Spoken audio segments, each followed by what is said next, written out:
Bonjour, je m'appelle Marc-Albert Paquette, je suis avec Laurie Hébert et on vous souhaite la bienvenue à la troisième vidéo d'AB, du design d'apprentissage bimodal offert par la commission scolaire Lester B. Pearson. Aujourd'hui, on va réfléchir à savoir comment tirer le meilleur d'une rencontre de classe virtuelle. Comme on l'a vu au cours des premières vidéos, ce qu'on souhaite avec un apprentissage bimodal, c'est vraiment de faire un smoothie avec deux ingrédients de base. L'environnement d'apprentissage numérique, qui a été couvert dans la vidéo 2, et la visioconférence, donc la plateforme pour l'enseignement synchrone. Ce qui va nous permettre de tirer le meilleur de nos rencontres synchrones, c'est vraiment de prendre les bonnes pratiques qu'on a déjà dans nos salles de classe physiques et de voir à les amener ou les transposer, même les adapter à la salle de classe virtuelle. Par exemple, dans une bonne salle de classe physique, les enseignants sont déjà habitués à prendre le temps de construire une famille de classe, construire une communauté. Il faut aussi avoir des attentes d'engagement claires. Comment est-ce qu'on veut que les élèves se placent au début du cours, à la fin du cours? Quelles sont les procédures pendant le cours? Comment est-ce qu'on lève la main? Comment est-ce qu'on va aux toilettes ou qu'on n'y va pas? Toutes ces choses-là, c'est des choses qui se font de la même manière. Il y a aussi l'importance de marcher sa classe, de voir comment les élèves réagissent, voir si les élèves suivent bien, s'ils sont concentrés sur leurs tâches, s'ils sont engagés dans leur apprentissage. C'est un peu la même chose qu'il faut faire, mais évidemment, on ne peut pas marcher une classe virtuelle. Par contre, on peut mettre à profit les sous-groupes, puis l'évaluation formative. Donc, c'est vraiment ça qui s'en vient avec les trois stratégies qu'on va étayer au cours de la vidéo. Dans un premier temps, on va prendre le temps de réfléchir à savoir comment est-ce qu'on peut construire une communauté dans une classe virtuelle. Créer une communauté d'apprentissage, c'est vraiment quelque chose de fondamental pour que la classe ait un sentiment d'unité, pour qu'il y ait un sentiment de communauté. Mais il faut le reconnaître, en ce moment, vous êtes un paquet d'enseignants à travers la commission scolaire, mais pour moi, vous êtes réellement que le petit point vert à côté de ma caméra. Donc, moi, il faut que je fasse un effort d'imagination pour voir que vous êtes là. De la même manière que si jamais vos élèves ont leur caméra éteinte, vous allez devoir imaginer que vous parlez à des élèves réels et tangibles en chair et en os, quand dans les faits, c'est pas vraiment ça. Alors, il faut vraiment avoir un effort d'imagination pour aller chercher ce sentiment de communauté-là, mais d'une façon différente. Alors, au cours des prochaines diapos, ce qu'on va faire, c'est qu'on va penser aux routines et aux procédures de classe, à différentes activités brise-glace aussi qu'on peut faire en début d'année scolaire, aussi différents moments pour prendre le pouls de la classe au sein d'une rencontre, mais aussi à différents moments au cours de l'année scolaire, et puis aussi prendre le temps de célébrer. C'est ça qui fait qu'on est un groupe, qu'on est une famille virtuelle, c'est aussi les moments de célébration. Pour donner un exemple de routine de début et de fin de classe, à l'écran, vous voyez ici un moment de silence. On ne parlera jamais assez de l'apprentissage socio-émotionnel.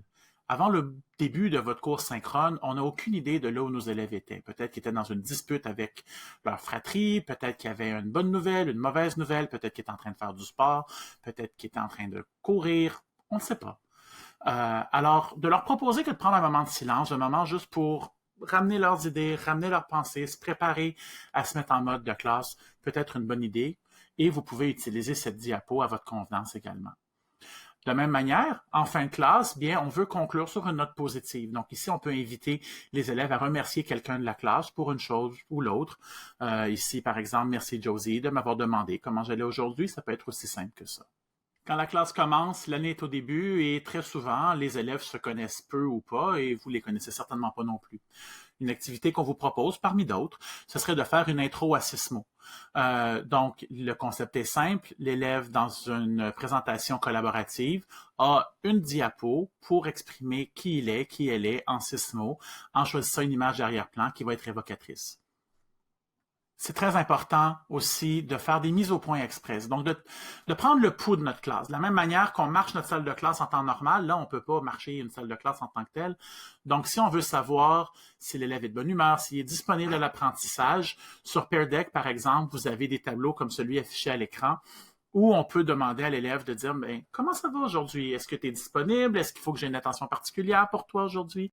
Un autre exemple, c'est de dire qu'est-ce qui remplit ton seau aujourd'hui, qu'est-ce qui le vide. Donc, qu'est-ce qui te nourrit, qu'est-ce qui te met de bonne humeur, et puis qu'est-ce qui te draine. Franchement, qu'est-ce qui te prend beaucoup d'énergie. Ça peut être lié à un topo du cours, ça peut être seulement lié à l'état d'esprit que va avoir le jeune en rentrant dans la salle de classe. Et puis aussi, quand on parle d'un sujet donné, peut-être pour amener la conversation, pour savoir ce que l'élève connaît déjà ou est disposé à apprendre, ou sinon pour faire le point sur un nouveau contenu, ce serait simplement d'envoyer cette question-là. Qu'est-ce que tu penses de du sujet qui a été couvert en salle de classe, tout simplement. C'est autant de façons d'aller chercher le pouls de vos élèves de façon petite, légère et facile, mais qui vous permettra de savoir sur une base plus régulière là où est rendu votre élève dans son apprentissage. Enfin, pour célébrer, on peut aller avec des journées thématiques, des semaines thématiques. Ça peut être une journée où on demande à nos élèves de porter un chapeau, quelque chose d'aussi simple que ça. Il y a aussi le jeu de galerie. Vous avez un exemple à l'écran et on va vous proposer sur le site web différents types de jeux de galerie que vous pouvez essayer dans vos salles de classe virtuelles. Vous avez également la possibilité d'utiliser tous les autres exemples qu'on vous a proposés depuis le début de la présentation. Définissez des attentes d'engagement est tout aussi important que de construire une communauté dans votre classe virtuelle. La meilleure façon de faciliter l'engagement des élèves, que vous soyez dans une salle de classe physique ou virtuelle, est de clarifier les attentes et les normes de participation et de préparation de votre cours.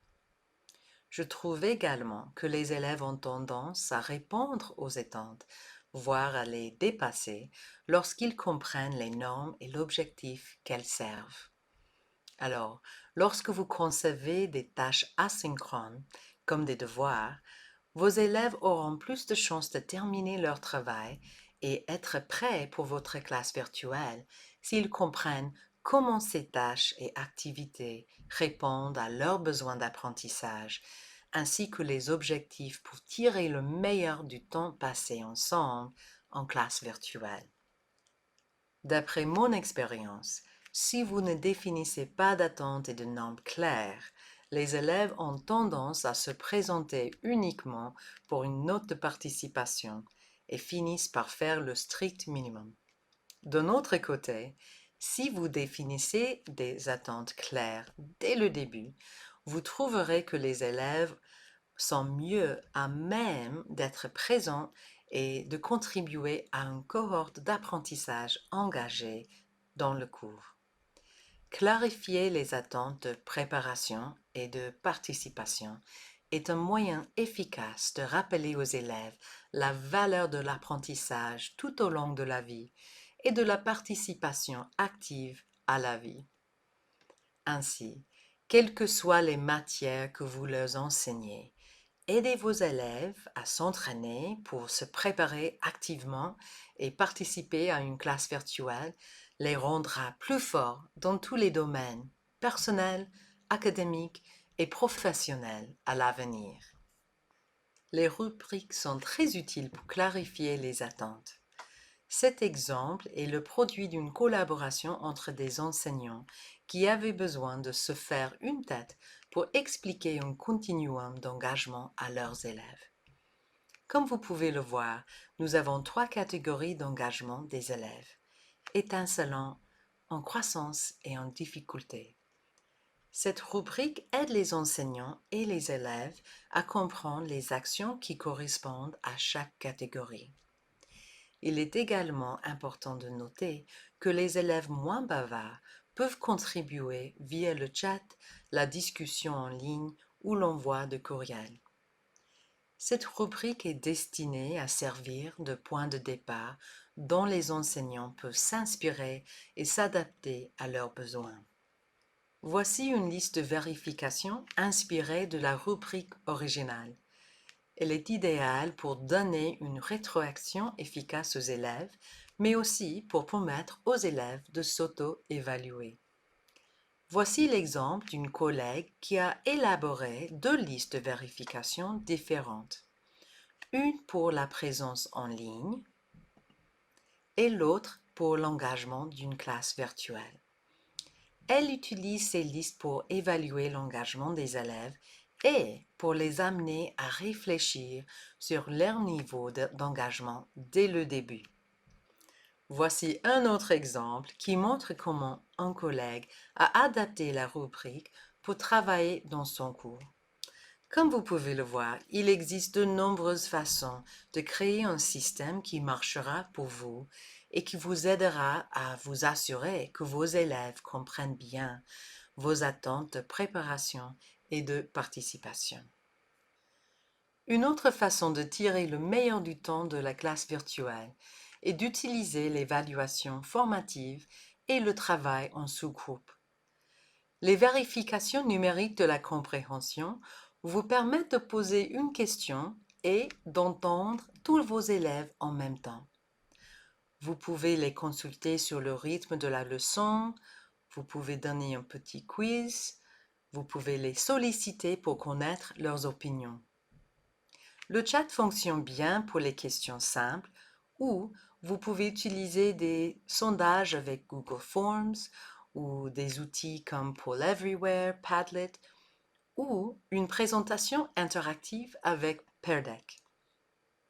Quels que soient les outils que vous avez, utilisez les checks comme une occasion de lire votre classe virtuelle et de vous adapter à la volée. Bien sûr, le travail en sous-groupe est aussi un moyen très important de tirer le meilleur du temps de classe virtuelle. Je vous recommande de diviser la classe en groupes de 2 ou 3 et utiliser un outil collaboratif comme Google Slides pour guider la discussion des élèves et de saisir les idées clés.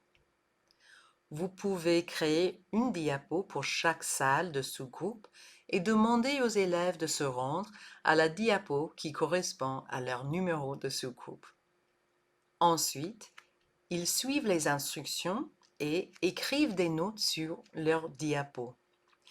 Quand vous ramenez toute la classe, vous pouvez alors faire un debriefing des diapos ensemble. D'autres outils comme Padlet, Miro, Jamboard fonctionnent également bien avec les sous-groupes. Ces exemples rapides ne sont que le point de départ pour tirer le meilleur de votre temps en classe virtuelle. N'oubliez pas de consulter également les ressources que nous avons rassemblées pour vous pendant que vous construisez votre communauté, définissez des attentes et mettez à profit l'évaluation formative et le travail en sous-groupe. Nous vous remercions de prendre le temps de regarder cette vidéo et nous vous invitons à découvrir les autres vidéos de la collection.